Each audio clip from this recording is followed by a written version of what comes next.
Hey bro, so just wanted to create a quick video because this is a message for all injured footballers. I recently just got a minor injury on Tuesday night training on my left groin, just doing some shooting. And pretty much, I just wanted to make this message because this is not the first time I've been injured. I've been able to observe the injury process, where it comes from, and how to heal it in the quickest way possible. Pretty much, I think that injuries are a blessing if you use them the right way. It's an opportunity for you to observe and reflect on the training you're doing, because the reason you're injured is because you've made a mistake somewhere along the way. Unless, of course, it's just a contact injury, which is probably like 5 to 10% of the actual injuries that you'll sustain in football. Most of them will literally just be muscular injuries like groins, hamstrings, quads, calves, stuff like that. Pretty much lower body stuff, hips as well.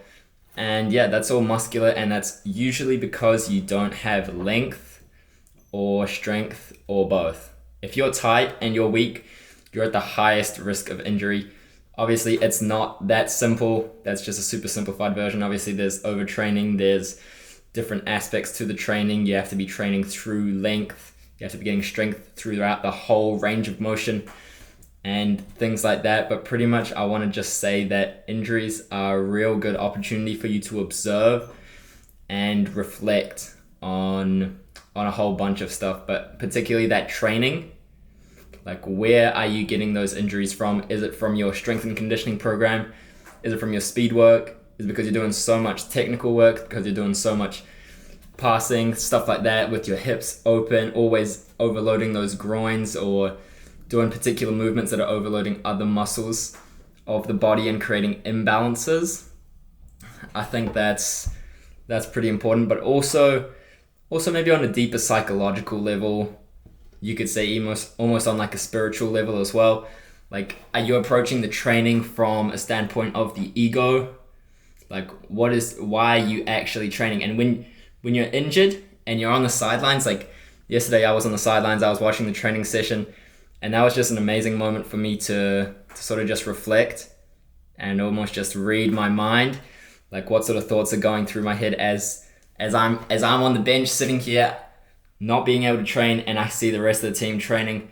Like, you almost just get to observe that attachment that you have to training. It's like, why do you want to be training, and why do you feel frustrated that you're on the bench?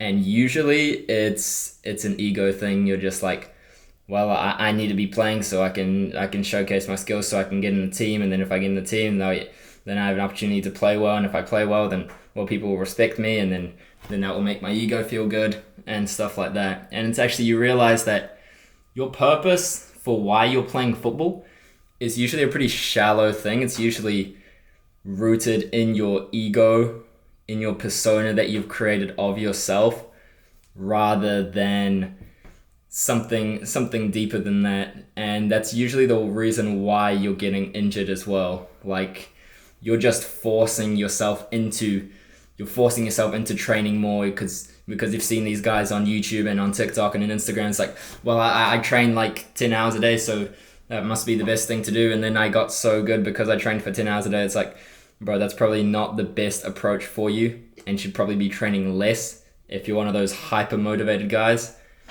And there's like not a lot of link between training more and actually getting better. You have to just analyze where you are in that process. Are you in the basic skill acquisition phase, where you need to be focusing on the technical work so you get that foundation, and then you're adding the sort of the cherry on top with the supplements like the strength and conditioning work?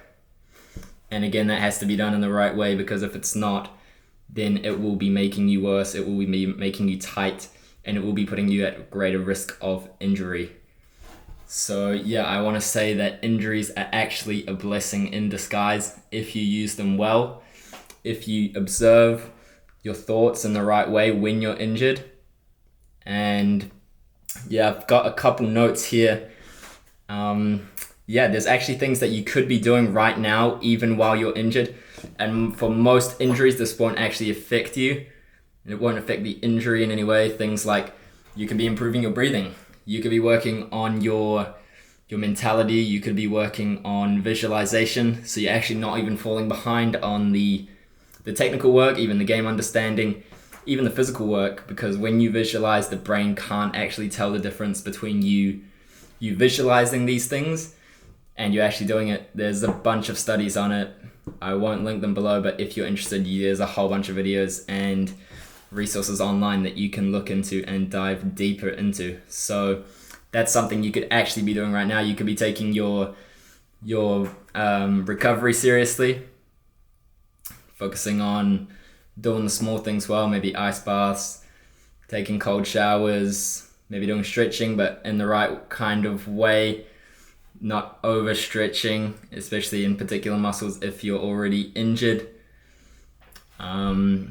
You could also be training your micro muscles, the muscles that don't really get a lot of love, like the rotator cuffs, like the wrist strength, like the foot arches, like the toes and the fingers as well. Most likely, unless you've got a specific injury in that exact spot, you should be able to do that, and those will have a small effect on your training, and they'll be able to help you in the other aspects of the football development journey as well. And yeah, one of the main lessons that I've got from being injured a couple times is that this too shall pass. Oftentimes when you get injured, you get super frustrated, you get super angry, and you think that this is it, now I'm out, now I won't be able to play. And it's almost like your mind thinks like this is going to be forever, but actually it's not.